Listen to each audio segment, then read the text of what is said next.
happening? The world's falling apart. Okay. Hey? Look, it happened to Juventus, it'll happen to us, and it'll just be the good times again. Remember, What's going to happen though? Shrewsbury. What's going to happen? We're going to be relegated. They've only dropped the whole. Okay, folks, we'll get underway with the live section. So we'll kick us off there. Andy, I'll just ask your thoughts on the team selection. Well, it's pretty similar, isn't it? Which is a good thing, which means we're healthy enough, you know. So, bit of continuity in being together for 12 days before the first game, and then a few sore bodies after the game, like it always is. First game up in the Six Nations, but that continuity gives us a nice balance to go forward with this week. There was a question mark about Conor Murray's participation. Can you tell us about his situation and if you think he's going to be okay to start? Oh, he's good. He's good to go. Yeah, in good spirits, and yeah, for personal reasons, I'd like to keep that as it is.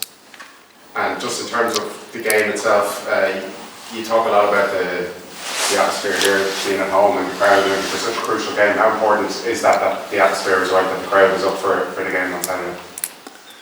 Well, yeah, they're definitely going to be up for it, aren't they? Everyone's looking forward to this. I mean, we've had half a day off today. I've been walking around Sandymount there, and everyone's pumped in Sandymount. So it's, you know, I wish I was going to the game, walking down to the game with my mates or the family, you know, with the kids, because this is the type of game that everyone wants to be part of, you know. And yeah, home advantage has to be a weapon for us, doesn't it? I think we've all got a responsibility for that. Andy, how much does the blow of Dan Sheehan disrupt things for you as a coach and for the whole coaching team tactically?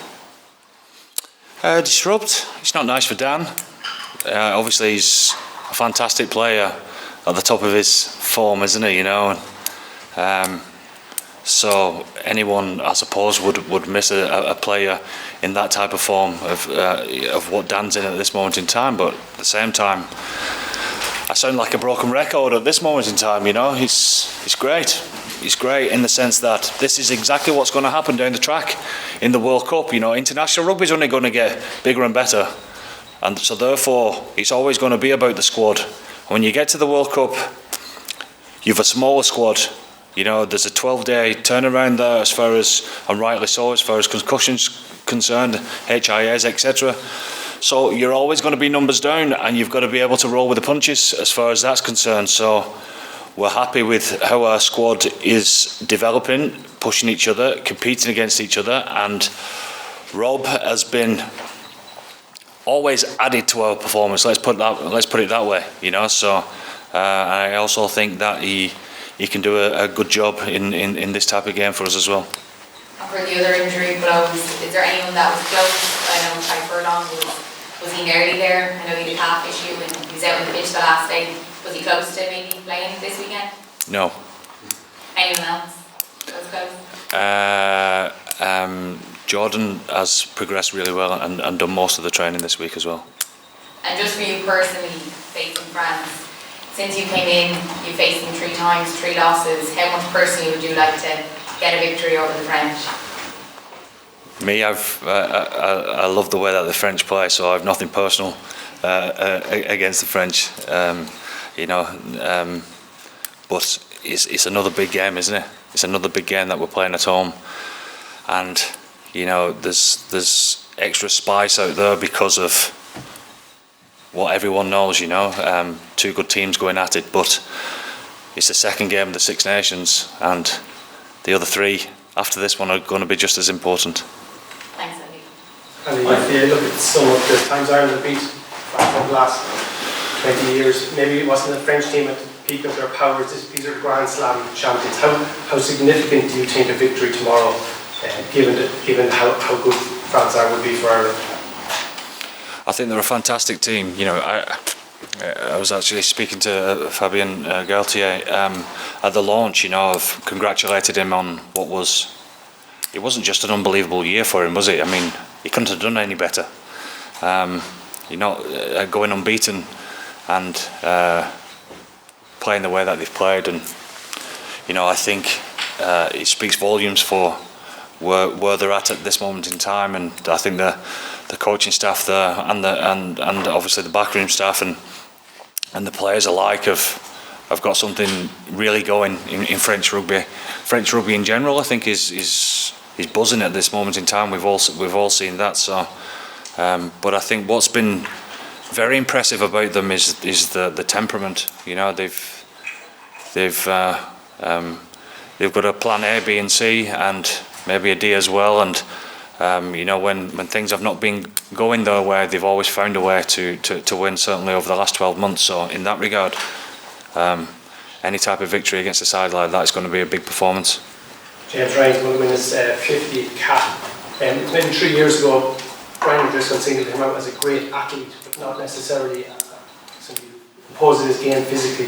How hard has he worked over the last couple of years, and have you seen what he put down his form over the last year or two? Do you think Brian's comments on hit home at any level and inspired? Well, ask his peers. What do they think James Ryan brings? And they think he brings the physicality to our game. In fact, that's what they look up to him for. So that's improvement in the last 2 well, there's a responsibility, isn't there? Because he's a leader within our group, and James recognises that, and you know, you've certainly seen that in his last game anyway.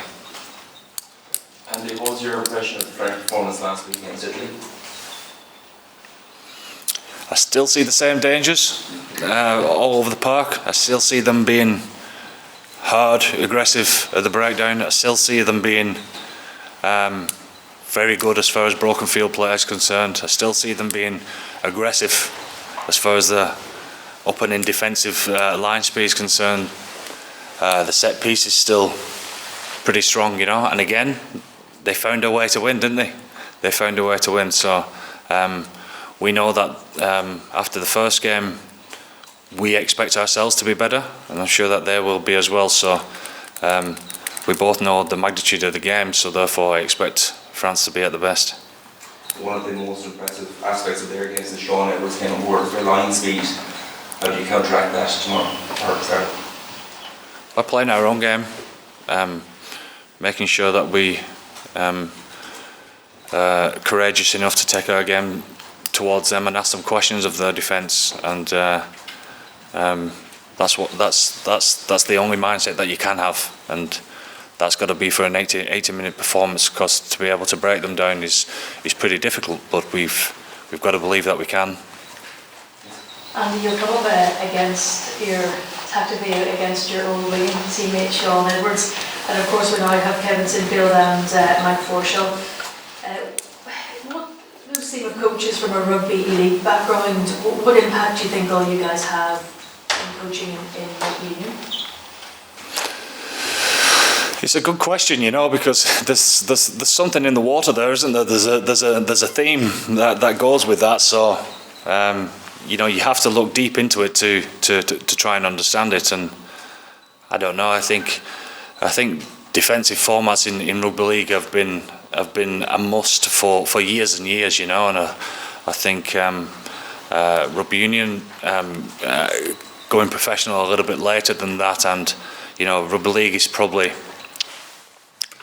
There's a real heightened sense of awareness as far as defence is concerned. In fact, if you're a good defensive side, you're looked upon in a better light really than a good attacking side. So defence always wins games, you know. The attack is always by how much. So I think it's just the pressures that they've come through and how much it means to them that's brought it through in their own coaching, you know, and their own personalities put to that is something that's obviously helping them along in their careers as well. Andy, in what ways do you think you've grown or improved as a team since the last time you played France? Well, we'll see tomorrow. We certainly think we have, but again, you know, we nearly got there in Paris last year, but nearly is not quite good enough. So therefore, lessons learned. I think they're well documented as far as being ourselves and taking our game to them, etc. You know, so